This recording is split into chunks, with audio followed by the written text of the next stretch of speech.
Hey there everyone, Afrodo Reviews here, bringing you another video. On this channel I help you decide, is that book worth reading over a second breakfast, or does it deserve the fiery pits of Mount Doom?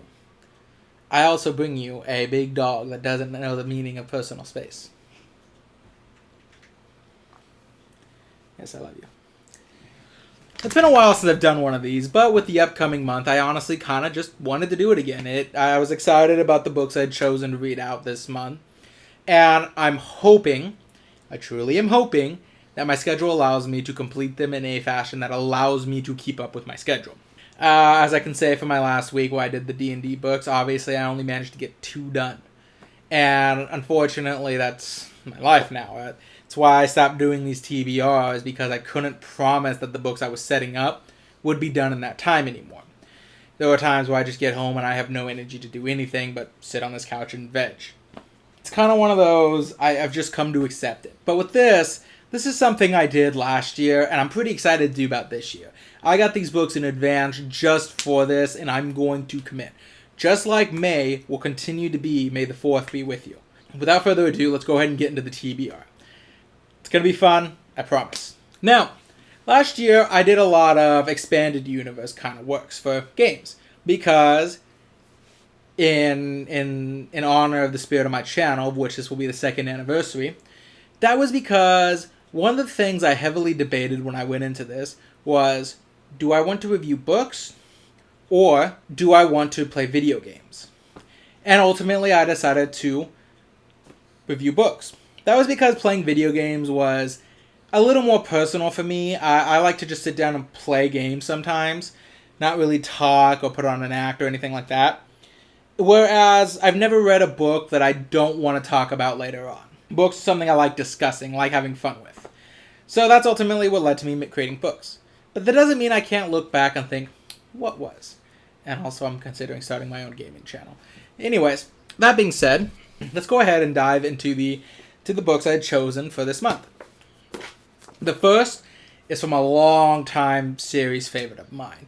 First discovered when I played it on the PS3, The Elder Scrolls Oblivion was my first ever foray into the Elder Scrolls series. And I had a lot of fun, even if my fun at the time was get a weapon and run around the map killing everybody. Yeah, that's basically how I played Elder Scrolls Oblivion for a while. But then eventually I got around to playing it again and appreciating both the story and the work that went into this. Although I still laugh about that one line that got left in the game. I heard that thieves broke into the Arcane University, the Imperial Legion compound, and the temple all on the same night. Wait a minute, let me do that one again. I heard that thieves broke... But in any case, did you know that the Elder Scrolls series had a couple of expanded workbooks? I know that they recently released all those leather-bound, all the books in the game as this book. But no, this was actually a original story brought in. Now, as you can tell, I've already sort of started it. But this takes place 40 years after the Oblivion Crisis from Oblivion. This was, I believe they were published before Skyrim even came out. That being said, let's go ahead and read what's on the back. 4 decades after the Oblivion Crisis, Tamriel is threatened anew by an all-consuming evil. Umbriel, a floating city, casts a terrifying shadow. Forever it falls, people die and rise again. Inside Umbriel's shadow, a great adventure begins, and a group of unlikely heroes meet. A legendary prince with a deep secret, a daring spy on the trail of a vast conspiracy, a mage obsessed with his desire for revenge, and I'm not sure how to say that. A young girl whose hands the fate of Tamriel may rest. And already I'm a little weird. Okay, so as you can see, I've already started it a bit. And I'm a decent way through it. I'm 91 pages into this 284-page book. And we haven't met anyone but the last character? Like, I guess I can make a guess who the legendary prince is. But I don't know who this daring spy or mage obsessed with his desire for revenge is. So that's a bit weird. But so far, it's not a terrible read. It's actually kind of fun. It flows pretty well. I've never read anything by Greg Keyes, as far as I know. But I have heard online, back when this first came out, that it was really mixed reception. So I guess I'll finish this and give my full thoughts on it later on. But let's go on to the second book. Now, I admit for this next franchise, I didn't have a lot of love for it until more recently. When I first tried to play the games, I found the main character an incredibly unlikable douchebag that I could not stand. And to be fair, that was because I started on the third of the series. And later on, I did try to give it another chance. I started with the first one. Maybe there was some bits of this character I didn't know yet, and that obviously would have explained his brutality and just general jackassness in the third game. That was putting me off so much. But I played it, and it was going well for a while. And then I got to one section. Then I got to this one section where I could not figure out how to solve a puzzle. I was like dancing around for hours trying to solve it, and I eventually gave up. This was the time before you could just very easily look up guides or videos of how to beat this specific thing. Like, I'm pretty sure that I was playing this back when GameFAQs was the go-to walkthrough for games. So that should give you, I guess, a hint how old I am too, so, you know. But with that being said, this next book is the God of War novelization from the 2018 game. Now, like I said, I did not like, when I tried to play God of War 3, I didn't like Kratos. I found him very unlikable, and to the point that I just didn't want to finish the game. I did try this first game. And after much time, I eventually decided, you know what, I'll go ahead and give the 2018 a try. I had heard that it had very much expanded on who Kratos was as a person and made him much more, at least, sympathetic. And I gotta say, guys, it was. I loved 2018, and then I loved Ragnarok. Those were great games. And I know people from the original series are very mixed. But for me, the Kratos in the Norse Saga is a great character. He has a lot of flaws, but I ultimately enjoyed playing as him. I didn't feel at any point that my character is kind of deserving of all the shit he gets. With that being said, the novelization. I've heard there's some interesting things about it. A lot like Revenge of the Sith, it adds some stuff that you don't see in the game itself. I believe this is where it was made canon that the Blades of Olympus, although Kratos keeps trying to get rid of them, to get rid of his past, they keep finding him again. But without further ado, let's go ahead and read the back. His vengeance against the gods of Olympus years behind him. Kratos now lives as a man in the realm of the Norse gods and monsters. It is in this harsh, unforgiving world that he must fight to survive, and teach his son to do the same. This startling reimagining of God of War deconstructs the core elements that define the series. Satisfying combat, breathtaking scale, and a powerful narrative, and fuses them into one. Now this was written by J.M. Barlog. Just do yourself a favor, Jay. Switch the R and L. You'll have an awesome name. I'm actually looking forward to reading this, even though I've already played the 2018 game. I'm looking forward to see how this expands that experience a little bit. If it gives me anything that I could look forward to when I go back and play it again, and see those little bits that I could imagine happening behind the scenes. There was something else. I guess I'll talk more about my actual experiences with God of War as a franchise in the video proper. But for now, let's go ahead and move on to the next book. Now, for the next series, it's one of those that I didn't actually realize had books until I ran across them online. And I looked at it and I'm like, oh, these have books. These have comics. And I just had to grab a couple. Now, I actually got this book thinking it was a comic. And got it. And I'm like, oh, wow, it's actually a novel. It's actually a full novel, not just a comic. So I decided, you know what, it would be great to read this book on this channel. And that book is from the longtime fan favorite series, Dark Souls. Written by an author I've actually read here before, Michael A. Stackpole, who wrote the Rogue Squadron book that I read. This book is set in the Dark Souls world. Now, if you know anything about Dark Souls as a video game, one of the core points of it was that it's a mechanics-based experience.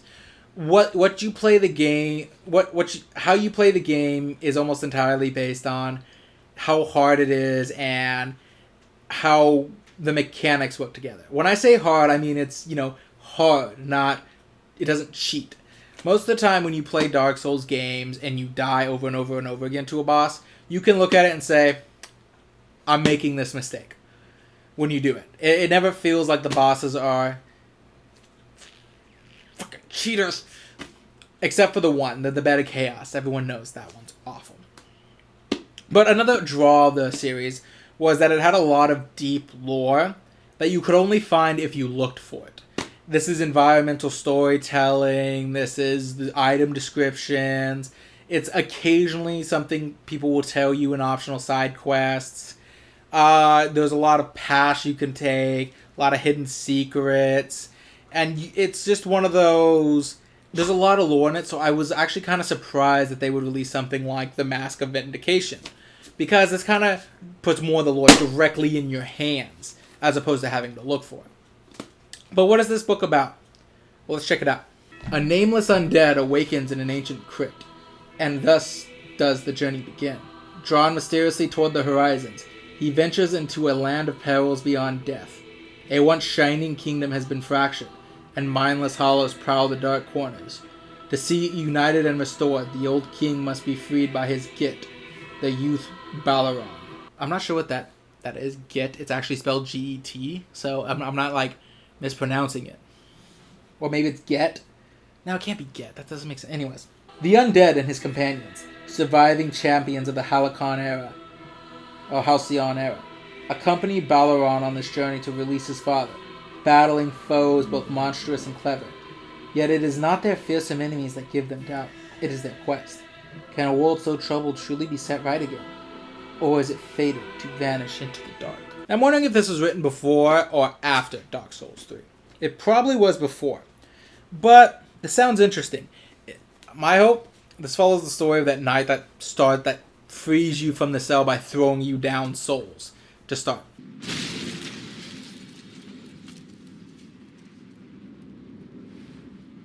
No more on that. I don't have much else to say. That's not just theory crafting and all that.